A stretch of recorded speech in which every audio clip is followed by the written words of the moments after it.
بسم اللہ الرحمن الرحیم۔ حضرت امام حسین علیہ السلام کے کربلا پہنچنے کے بعد کیا کیا واقعہ پیش آیا؟ 2 محرم سے 9 محرم تک کربلا میں، کوفہ میں اور شام میں کیا کیا واقعات پیش آئے، آج ہم آپ کو اس ویڈیو میں بتائیں گے۔ کربلا میں موجود یزید کی فوج کا رویہ حضرت امام حسین کے ساتھ کیسا تھا، اور کوفہ میں ابن زیاد اور شام میں یزید ابن معاویہ حضرت امام حسین علیہ السلام کے خلاف کیا کیا منصوبے بنا رہے تھے اور ابن سعد کو کیا کیا حکم دے رہے تھے۔ 2 محرم سے لے کر 9 محرم تک ہونے والے سارے واقعات کے بارے میں آج ہم آپ کو اس ویڈیو میں بتائیں گے۔ 2 محرم کربلا میں پہنچنے کے بعد حضرت امام حسین علیہ السلام نے اہل کوفہ کے نام خط لکھا اور آپ کے نام ابن زیاد کا خط آیا۔ اسی تاریخ کو آپ کے حکم سے وہاں خیمے نصب کیے گئے اور کہا فرات سے دور کہیں خیمے لگا دیے جائیں۔ حضرت مولا غازی عباس کو غصہ آیا، لیکن حضرت امام حسین علیہ السلام نے حضرت مولا غازی عباس کے غصے کو پرسکون کیا اور فرات سے کچھ فاصلے پر خیمے نصب کیے گئے۔ نصب قیام کے بعد ابھی آپ خیمے میں داخل نہیں ہوئے تھے کہ چند اشعار آپ کی زبان پر جاری ہوئے۔ حضرت بی بی زینب نے ان اشعار کو جیسے ہی سنا اس درجے سے روئیں کہ رو رو کر آپ بے ہوش ہو گئیں۔ حضرت امام حسین علیہ السلام نے آپ کے رخسار پر پانی چھڑک کر آپ کو ہوش میں لائے اور خیمے میں داخل ہوئے۔ 3 محرم کو عمر ساتھ 66,000 کا لشکر لے کر کربلا میں داخل ہو گیا اور اس نے حضرت امام حسین علیہ السلام سے ان خیالات کی خواہش کی، اور حضرت امام حسین علیہ السلام نے کوفے کے سفر کا ارادہ بیان کیا۔ پھر ابن سعد نے عبید اللہ ابن زیاد کو تمام تفصیل لکھ دی اور یہ بھی لکھا کہ حضرت امام حسین علیہ السلام فرماتے ہیں اگر اہل کوفہ مجھے نہیں چاہتے تو میں واپس جانے کے لیے تیار ہوں۔ ابن زیاد نے عمر بن سعد کے جواب میں لکھا جب کہ ہم نے حضرت امام حسین علیہ السلام کو چنگل میں لے لیا ہے تو وہ چھٹکارا چاہتے ہیں، یہ ہرگز نہیں ہوگا۔ ان سے کہہ دو کہ وہ تمام اپنے عزیز و اقارب کو لے کر بیعت یزید کریں یا پھر قتل ہونے کے لیے تیار ہو جائیں۔ اسی 3 تاریخ کی شام کو حضرت حبیب ابن مظاہر قبیلہ بنی اسیس گئے اور ان میں سے 90 جانباز امداد حضرت امام حسین علیہ السلام کے لیے تیار ہو گئے اور ان کے لیے لا رہے تھے تو کسی نے ابن سعد کو اس کی خبر دے دی۔ اس نے 4,000 کا لشکر بھیج کر اس کو رکوا دیا۔ 4 محرم کو ابن زیاد نے جامع مسجد میں ایک خطبہ دیا جس نے اسے حضرت امام حسین علیہ السلام کے خلاف لوگوں کو بھڑکایا کہ حکم یزید سے تمہارے لیے تجوریوں کے منہ کھول دیے گئے ہیں اور تم ان کے دشمن حضرت امام حسین علیہ السلام سے لڑنے کے لیے آمادہ ہو جاؤ۔ عبید اللہ ابن زیاد کے کہنے سے بہت سے لوگ حضرت امام حسین علیہ السلام سے لڑنے کے لیے تیار ہو گئے۔ سب سے پہلے شمر ابن ذوالجوشن نے روانگی کی درخواست کی، چنانچہ شمر کو 4,000 ابن رکاب کو 2,000 لشکر دے کر روانہ کر دیا گیا۔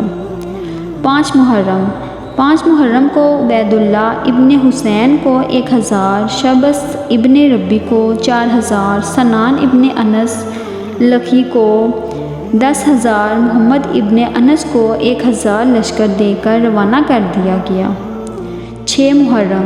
6 محرم کو خولی ابن یزید کو 6,000 کا لشکر، قواب ابن خر کو 3,000، حجاج ابن خر کو 1,000 کا لشکر دے کر روانہ کر دیا گیا۔ 7 محرم کے دن عمر بن حجاج کو 500 سوار سمیت میرے فرات پر اس لیے پناہدت کیا گیا کہ حضرت امام حسین علیہ السلام کے خیمے تک پانی نہ پہنچے، اور مزید احتیاط کے لیے 4,000 کا لشکر دے کر حجر کو اور 1,000 کا لشکر شبس ابن ربی کو لشکر دے کر روانہ کر دیا گیا اور پانی کی بندش کر دی گئی۔ پانی بند ہو جانے کے بعد عبداللہ بن حسین نے نہایت ہی کینیہ لفظوں میں طعنہ زنی کی، جس سے حضرت امام حسین علیہ السلام کو سخت صدمہ ہوا۔ پھر ابن ہوشب نے تانا زنی کی، جس کا جواب حضرت عباس نے دیا۔ آپ نے غالباً تانا زنی کے جواب میں خیمے سے 19 قدم کے فاصلے پر جانب قبلہ کی طرف چشمہ جاری کر دیا اور کہا کہ ہمارے لیے پانی کی کمی نہیں ہے، لیکن ہم اس مکان پر امتحان دینے آئے ہیں، نہ کہ معجزہ دکھانے۔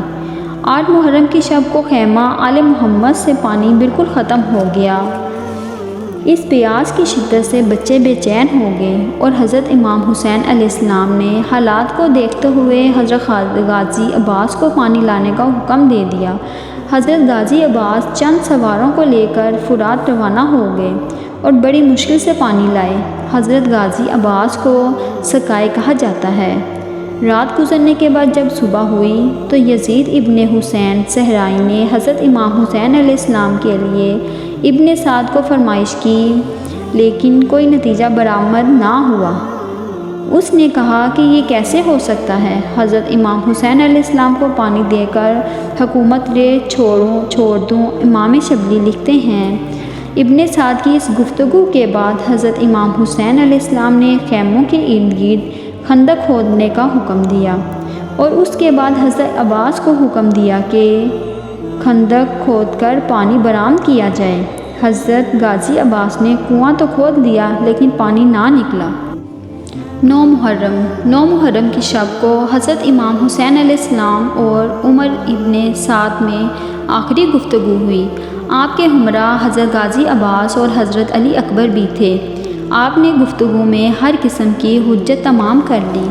9 محرم کی صبح کو حضرت امام حسین علیہ السلام نے حضرت غازی عباس کو کنواں کھودنے کا حکم دیا، لیکن پانی برآمد نہ ہوا۔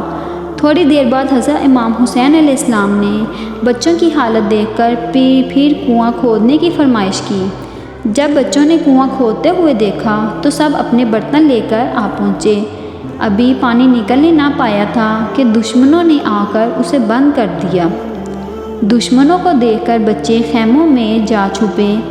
تھوڑی دیر بعد حضرت غازی عباس علیہ السلام نے پھر کنواں کھودا، وہ بھی بند کر دیا گیا، یہاں تک کہ 4 کنویں کھودے مگر پانی حاصل نہ ہو سکا، اور 5ویں بار پانی برآمد ہوا تو بی بی سکینہ نے پانی بھرا تو دشمن کے خوف سے خیمے کی طرف بھاگی تو خیمے میں پاؤں الجھے اور پانی بہہ گیا اور دشمن نے پانی بند کر دیا۔ بی بی سکینہ پیاسی کی پیاسی رہ گئیں۔ اس کے بعد حضرت امام حسین علیہ السلام ایک ناکے پر سوار ہو کر دشمن کے قریب گئے اور اپنا تعارف کرایا، لیکن کچھ نہ بنا۔ مورخین لکھتے ہیں کہ 9ویں تاریخ شمر کوفہ واپس گیا۔ عمر ابن سعد کی شکایت کر کے ابن زیاد سے ایک سخت حکم حاصل کیا، جس کا مقصد یہ تھا کہ اگر حضرت امام حسین علیہ السلام بیعت نہیں کرتے تو انہیں قتل کر کے ان کی لاش پر گھوڑے دوڑا دیے جائیں، اور اگر تجھ سے یہ نہ ہو سکے تو شمر کو چارج دے دے۔ ہم نے انہیں حکم تعمیل اور حکم یزید دے دیا ہے۔ ابن زیاد کا حکم پاتے ہی ابن سعد تعمیل پر تیار ہو گیا۔ اسی 9ویں تاریخ شمر نے حضرت غازی عباس اور ان کے بھائیوں کو اعمال نامہ پیشکش کی، مگر حضرت عباس اور ان کے بھائیوں نے بڑی دلیری سے اعمال نامہ کو ٹھکرا دیا۔ اس 9 محرم کی شام کو شمر کی تاریخ سے ابن سعد نے حملے کا حکم دے دیا۔ حضرت امام حسین علیہ السلام خیمے میں تشریف فرما تھے۔ آپ کو بی بی زینب اور حضرت غازی عباس نے دشمن کے آنے کی خبر دی۔ حضرت امام حسین علیہ السلام نے فرمایا، مجھ پر ابھی غنودگی طاری ہو گئی تھی۔ میں نے اپنے نانا جان حضرت محمد صلی اللہ علیہ وآلہ وسلم کو خواب میں دیکھا کہ انہوں نے فرمایا ہے کہ اے حسین تم کل میرے پاس آ رہے ہو۔ تو بی بی زینب رونے لگی۔ حضرت امام حسین علیہ السلام نے فرمایا، حضرت غازی سے فرمایا کہ تم جا کر ان دشمنوں سے ایک دن کی مہلت لے لو۔